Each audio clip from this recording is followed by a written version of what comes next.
आई जब का बहुत सरपंच बन लिया, कोई सुविधा नहीं करी पानी की जी। ये यो बल्कि सन 87 सारे गरीबा साथी यूज है। तो सरपंच बन गया डॉक्टर बालकिशन अरते सारी समस्या दूर हो जाए जी। डिजिटल वर्ल्ड को जानने वाले ना हों तब तक आजकल विकास संभव नहीं होता। तो कोशिश की जाती है कि कोई ना कोई आदमी ऐसा चुना जाए जो एक्सपर्ट हो हर काम में।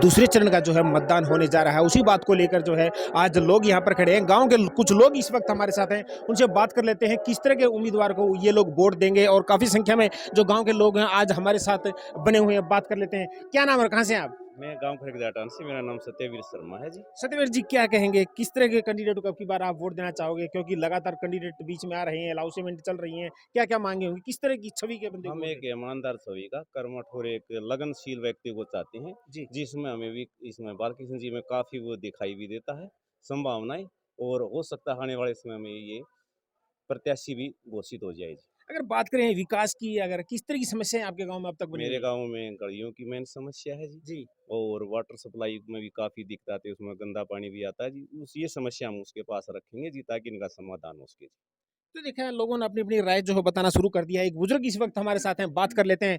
ताऊ राम राम। किस तरह के उम्मीदवार को वोट दोगे? लगातार सरपंच आने लग रहे बीच में। जो पूरे गांव के अच्छे काम करेगा उसके वोट जाएंगे। क्या काम कराना चाहोगे? काम तो कितने किस्म के हैं, गलियां के हैं, बिजली के हैं, पानी के हैं, सारे करवाना चाहेंगे हम। क्या नाम है, कहाँ से आप? मिस्टर भूप सिंह। भूप सिंह जी, क्या कहेंगे, किस तरह की छवि आप एक नए सरपंच में देखना चाहेंगे? ईमानदार, कर्मठ और लगनशील व्यक्ति चाहिए जी। जो गांव का संपूर्ण विकास करवा देखिए, सके। अगर आपने एक बात कही, आगे आ जाइए। ईमानदार, कर्मठ और इस तरह का हमें सरपंच चाहिए, क्योंकि हर बंदा फिलहाल तो यही कहता है कि मैं ईमानदार हूँ, कर्मठ हूँ, क्योंकि जगह जगह दीवारों पे बैनर लगे होते हैं। आज ही इसी इलाके में पता चलता है कि कौन किस तरह का कर्मठ ईमानदार है। लेकिन आप पहचानोगे कैसे, किस तरह की खूबी आप देखोगे? जो पहले गांव में मतलब कि किस प्रकार का उसका व्यवहार रहा है, कैसा उसका बर्ताव है गांव के प्रति, क्या समस्याओं का वो समाधान करवा सकता है, नहीं करवा सकता है, पहले उसने गांव के लिए क्या किया है, सामाजिकता है या नहीं है उस व्यक्ति में, तो उसको जांच परख के ही वोट किया जाता है। और इस मैटर पे जाएं तो बालकिशन शर्मा में सबसे अच्छा उम्मीदवार महसूस हो रही है। दूसरा, किसी भी गांव में जब भी सरपंच का चुनाव होता है तो हर कोई ये चाहता है कि गांव का सरपंच ऐसा हो जो सारे गांव का चहुमुखी विकास कर सके। फिर हम अपने प्रोफेशन से लें, अपनी तरफ सोच के चलें कि जब तक सरपंच साहब पढ़े लिखे, समाज सेवी, डिजिटल वर्ल्ड को जानने वाले ना हों तब तक आजकल विकास संभव नहीं होता। तो कोशिश की जाती है कि कोई ना कोई आदमी ऐसा चुना जाए जो एक्सपर्ट हो हर काम में। और बालकिशन शर्मा जी तो अब गांव के उम्मीदवार हैं। अगर पूरे गांव में आप सर्वे करें तो लगभग मुझे लगता है कि हर कोई कह देगा कि कौन सा ऐसा डिपार्टमेंट है जहां इनकी जानकारी नहीं है। काम करवाते हैं शांति से और सबको साथ लेके चलते हैं। हम ये कहते हैं, एक तो अच्छी तरह से शिक्षित होना चाहिए बंदा, जो कि शिक्षा के बारे में वो कर सके। इनको यानी कि 70% यानी कि आदमी ये चाहता है कि भाई बालकिशन शर्मा को बनाओ, पढ़े लिखे भी हैं, ईमानदार भी हैं, काम करने वाले बंदे हैं। जी 45 साल हो गया ना, आई जब टोकनी उठाकर खड़ी हुई थी, पानी की कोई सहूलियत नहीं। सिर पर टोकनी लग पानी की पीण का की उतरी नहीं से, पीण को पानी कोई नहीं सहूलियत उसकी। सरपंच जी आई जब का बहुत सरपंच बन लिया, कोई सुविधा नहीं करी पानी की। ये यो बल्कि सन 87 यो पानी की समस्या हमारा इसने वोट देंगा यो कमल छोरो से। इस गांव में पीने के पानी की समस्या और गाल भी ये है जी। और तो यही है, बिजली भी आवा जावा है नू है। यो सरपंच बन गया डॉक्टर बालकिशन अरते सारी समस्या दूर हो जाए जी। कि एक ऐसी पंचायत चुने जो गांव का सामूहिक विकास करवा सके। मेरे असली मुद्दे हैं गांव में शिक्षा और स्वास्थ्य के बारे में।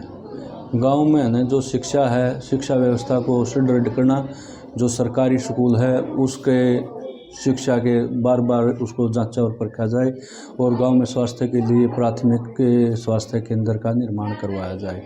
जो गांव में हमारा गांव है खिलाड़ियों की तरफ से जाना जाता है, गांव में है ना खेल की हर सुविधा उपलब्ध करवाई जाए, सभी खेलों को बढ़ावा दिया जाए, खेल नर्सरी स्थापित करवाई जाए, स्टेडियम का है ना दोबारा है ना अच्छा पुनर्निर्माण कराया जाए, ट्रैक का निर्माण करवाया जाए और जो गली हैं गांव की गली वगैरह हैं, बिजली की व्यवस्था, पानी की व्यवस्था, मीठे पानी की व्यवस्था उसको सुदृढ़ किया जाए। लेकिन मेरे गांव की एक मेन समस्या है सीवरेज की समस्या। जो गांव का गंदा पानी है, गांव का कूड़ा करकट है, वो गांव में पड़ा रहता है, उसकी गांव में निकासी बहुत कम है।